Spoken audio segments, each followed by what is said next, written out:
नमस्कार, मैं हूं संजय शर्मा। आप देख रहे हैं 4 PM न्यूज नेटवर्क।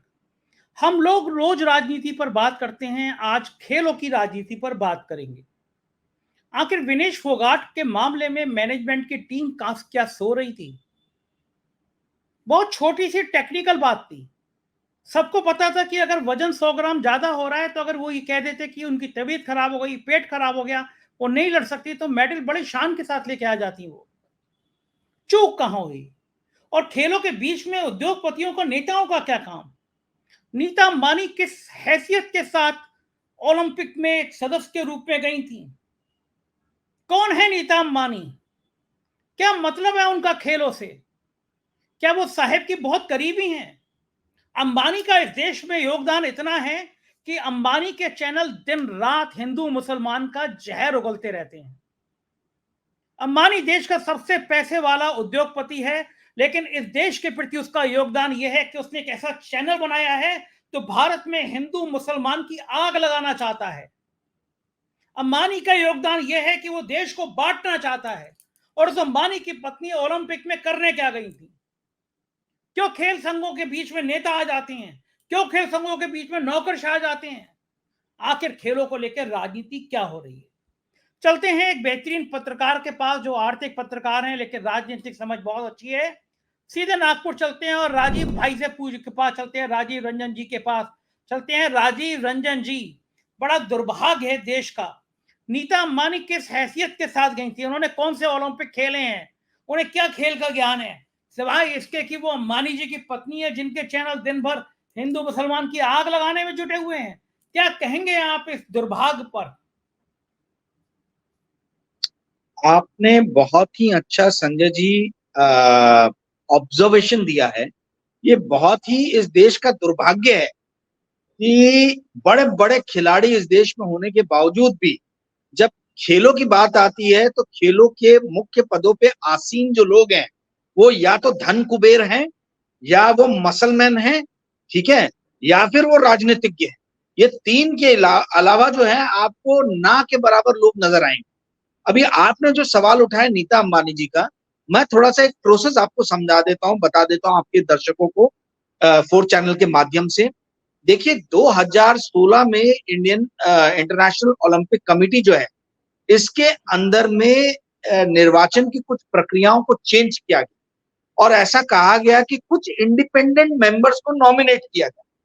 तो उसमें प्रक्रिया ये की गई कि पहले कुछ लोगों को नॉमिनेट किया गया, वो नॉमिनेशन जो है वो एग्जीक्यूटिव बोर्ड को भेजा गया और एग्जीक्यूटिव बोर्ड ने उसमें से कुछ लोगों को छान के उनके नाम को ओके करके, जो उनका सबसे बड़ा गवर्निंग बॉडी जो है, सेशन, आईओसी सेशन बोलते हैं, Indian international Olympic committee session, उसके सामने किया और कहा कि भाई ये कुछ नॉमिनेटेड लोग हैं, इसमें से आप 8 लोगों को चुन लीजिए।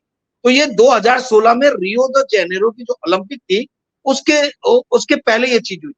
अब सवाल ये उठता है कि जब तक आपका नाम नॉमिनेट नहीं होगा तब तक तो इलेक्शन के लिए आपका नाम जाएगा नहीं, सेशन के इलेक्शन के लिए। तो सवाल ये उठता है संजय जी, मुख्य सवाल ये है कि ये नॉमिनेशन कमेटी के पास में 2016 में इंटरनेशनल ओलंपिक कमेटी की नॉमिनेशन समिति के पास में ये नाम किसने भेजा? ये किसने नॉमिनेट किया था नीता अंबानी का नाम?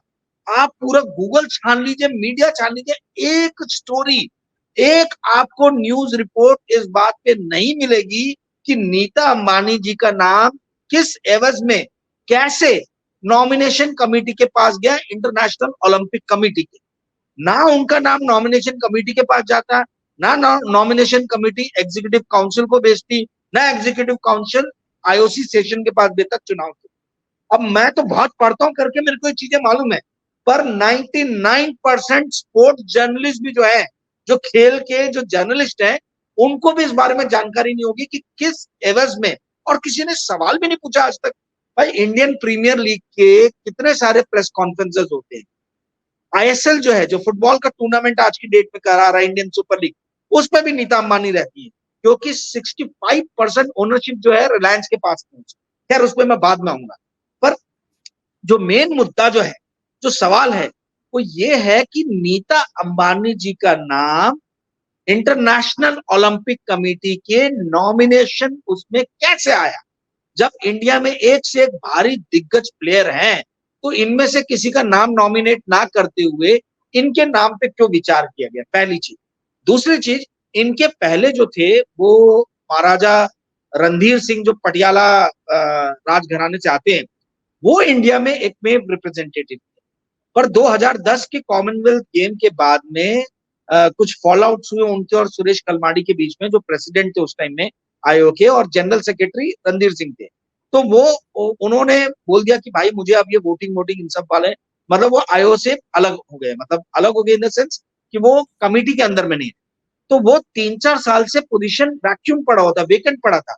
तो वहां कोई स्पोर्ट्स एडमिनिस्ट्रेटर को ना भेजते हुए इंडिया की तरफ से नाम किसका भेजा गया? नीता अंबानी जी का। तो और ये 2016 में हुआ। तो 2014 में सत्ता में कौन आया ये भी आपको पता है। तो आप ये समझ लीजिए कि मौजूदा सरकार में, मौजूदा सत्ता में जो धन कुबेर है, और खास तौर पे गुजरात से आने वाले जो धन कुबेर हैं, ये अपनी इच्छा से कुछ भी करवा सकते हैं। आप इस चीज का अंदाजा इसी चीज से लगाइए कि जब फुटबॉल चालू हुआ था, फुटबॉल की लीग, तो लीग हुआ करती थी आई लीग नाम से, ठीक है। और आई लीग के समानांतर 2014 में इंडियन सुपर लीग चालू हुआ, जिसको एशियन फुटबॉल कॉन्फेडरेशन, जो एपेक्स बॉडी है, जो पूरे एशिया के कॉन्टिनेंट में फुटबॉल को संचालित करती है, 3 साल तक उसने उसको मान्यता नहीं दी, आईएसएल को, ठीक है, इंडियन सुपर लीग को। और इंडियन सुपर लीग को कौन चला रहा था? रिलायंस। रिलायंस का 65% ओनरशिप था। आईएमजी करके एक स्पोर्ट्स मैनेजमेंट कंपनी है, वो और रिलायंस इनका कोलैबोरेशन था। और 35% स्टेक जो था वो स्पोर्ट्स चैनल जो है स्टार स्पोर्ट्स, उसके पास में था। आईएमजी ने बाद में सारे शेयर रिलायंस को दे दिए।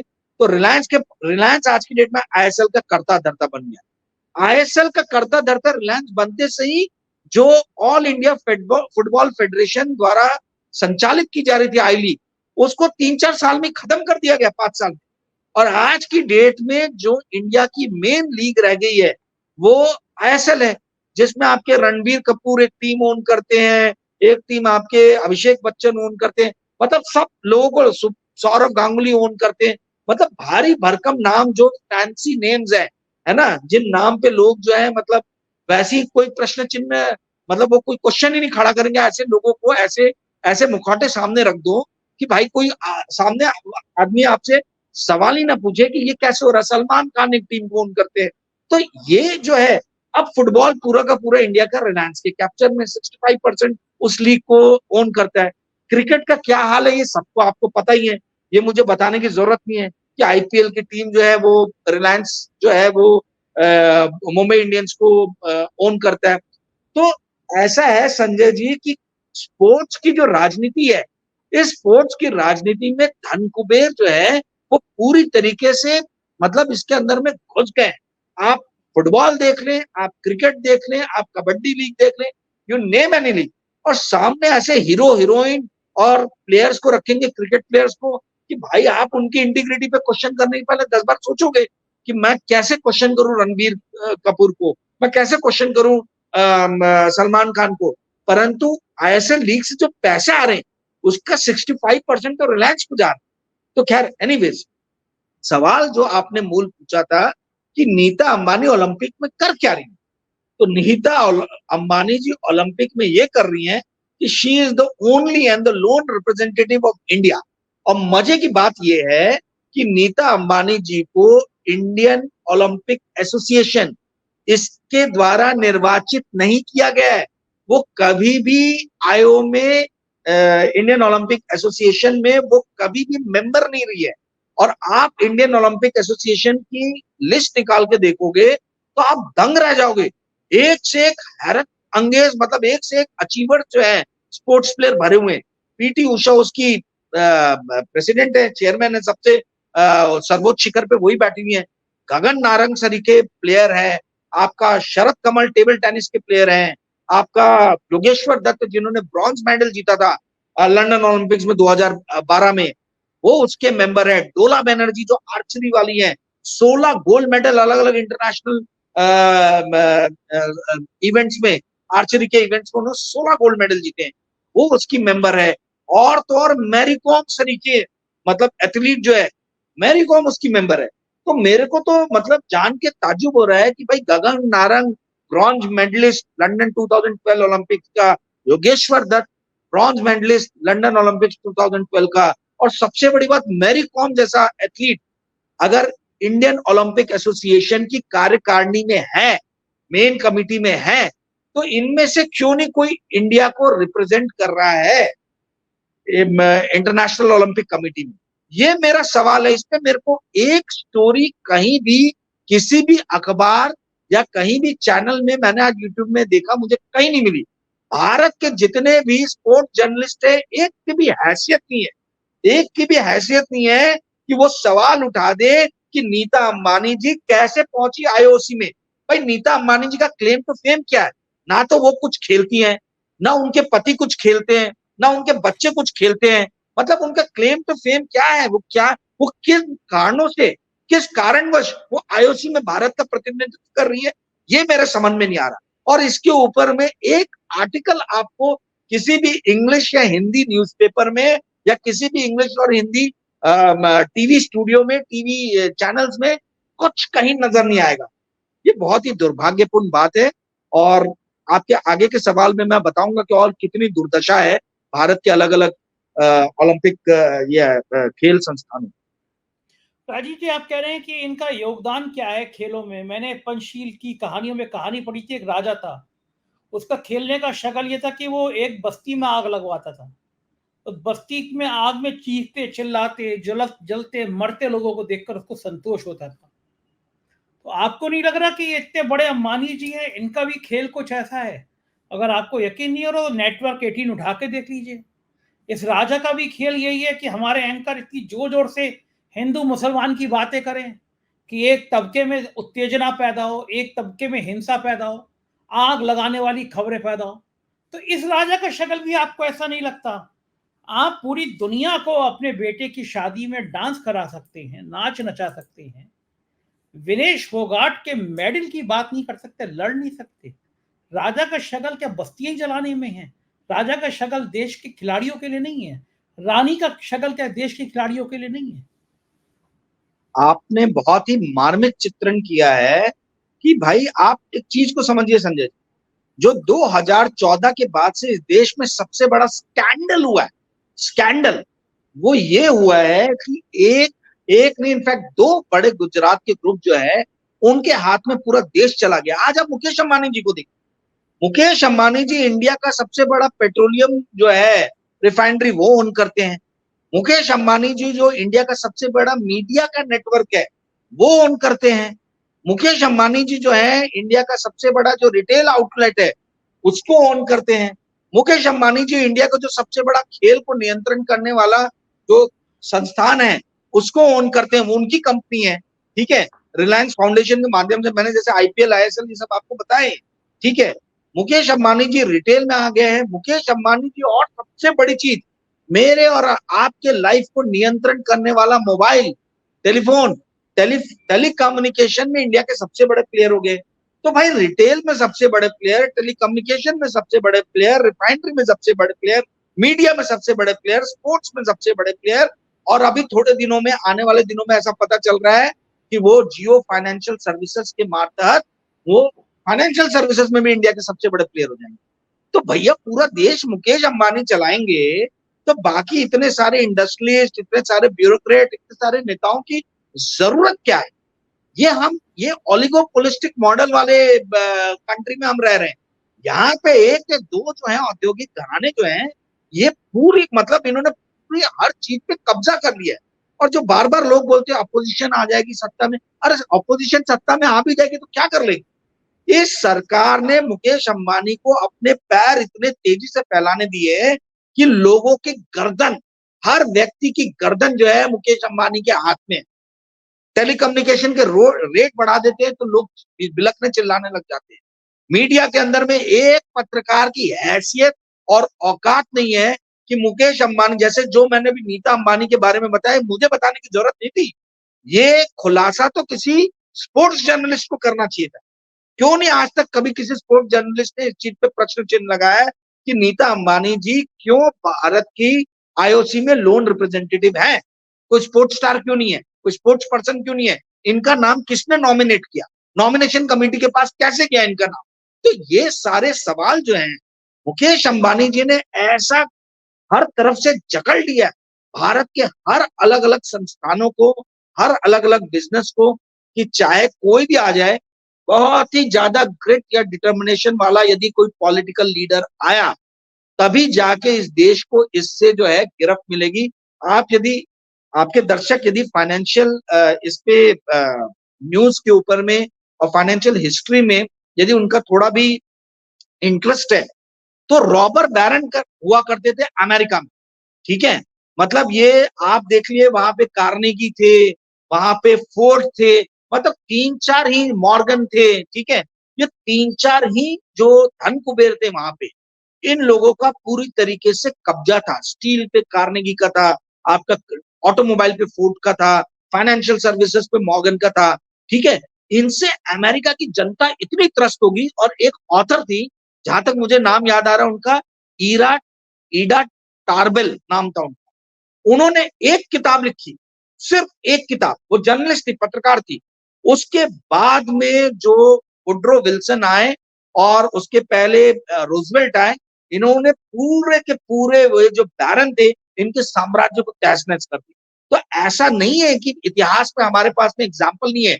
अमेरिका जैसे कैपिटलिस्ट वर्ल्ड के अंदर में ये चीज हुई है, ये घटना हुई है। आप लोग गूगल करके ईडा टार्बेल की किताब देखिए, बहुत मतलब उस टाइम में जो स्टैंडर्ड ऑयल कंपनी जो थी, उसका पूरे विश्व में जो ऑयल जाता था उसके 50% पे नियंत्रण था।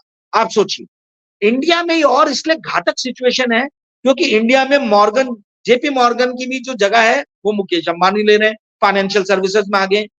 ऑयल में जो स्टैंडर्ड ऑयल करता था वो भी काम मुकेश अंबानी है, सबसे बड़े रिफाइनर है, ठीक है? फिर उसके बाद में स्टील में चलो नहीं है कार्नेगी जी, बट जो फाउंडेशन, कार्नेगी फाउंडेशन हम सब लोग जानते हैं, उसमें भी आप देखिए भैया, मुकेश जी का रिलायंस फाउंडेशन जो है इतना बड़ा है जिसके द्वारा वो हर चीजों पे नियंत्रण करते हैं। तो वहां पे 4-5 रॉबर्ट बैरन थे, यहाँ पे तो एक ही आदमी जो है उसी के पास में इतनी शक्ति आ गई है कि वो अपनी उंगलियों पे सबको नचा सकता है। तो आप मतलब ये बहुत कम लोग हैं संजय जी, आपके और मेरे जैसे, जो इन मुद्दों पे बात भी कर रहे हैं। बाकी किसी की हिम्मत और हैसियत नहीं है कि इस विषय के ऊपर में बात करें। जी संजय जी। बिल्कुल बिल्कुल ठीक कह रहे हैं राजीव जी। और अकेले यही नहीं, बाकी कई खेलों के फेडरेशन पर भी ऐसा ही है, या तो नेताओं का या ब्यूरोक्रेट का कब्जा है। आखिरी सवाल आपसे कि इन बाकी खेल संघों से इन लोगों का कब्जा कैसे हटे? अब आप मुझे बताइए, हेमंत बिस्वा शर्मा जी कौन से बैडमिंटन के चैंपियन है? बैडमिंटन एसोसिएशन ऑफ इंडिया के वो जो है सर्वे सर्वा बन के बैठे हुए हैं।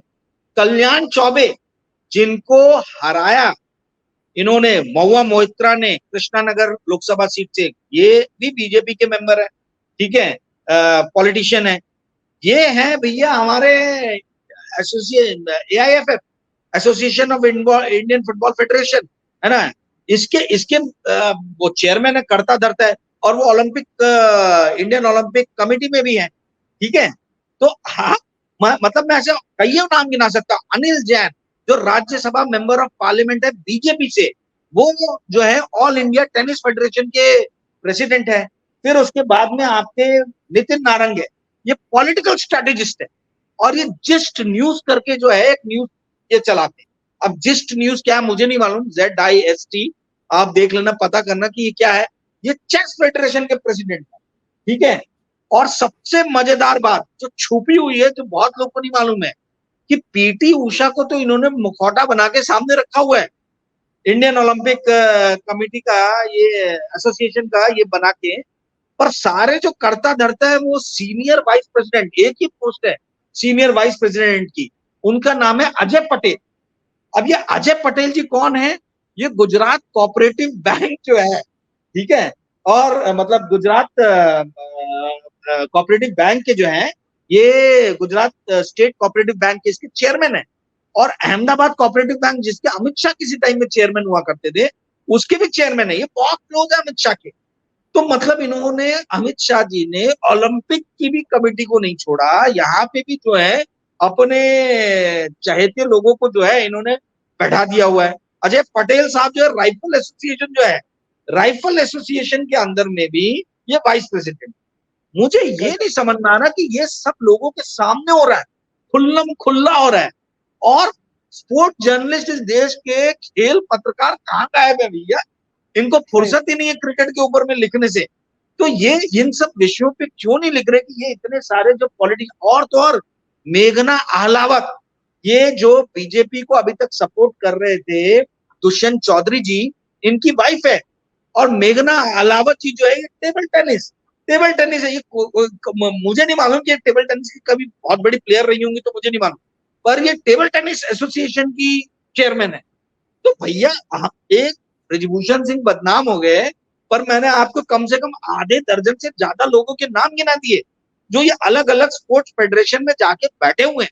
ये क्या कर रहे हैं वहां पे? ये भारत के स्पोर्ट्स को कौन सा ऐसा बड़ा योगदान दे रहे हैं लोग कि हम लोग 10-20 गोल्ड मेडल जीत के लेके आ रहे हैं? भाई यहाँ तो एक गोल्ड मेडल के भी हमको लाले पड़ गए, एक गोल्ड मेडल भी हमको नहीं मिल रहा है। तो खेल पत्रकारों से मेरा अनुरोध है हाथ जोड़ के, यदि मेरे जैसा आर्थिक और राजनीतिक पत्रकार इन मुद्दों को उठा सकता है, तो भैया कृपया करके आप लोग इस चीज को लिखिए।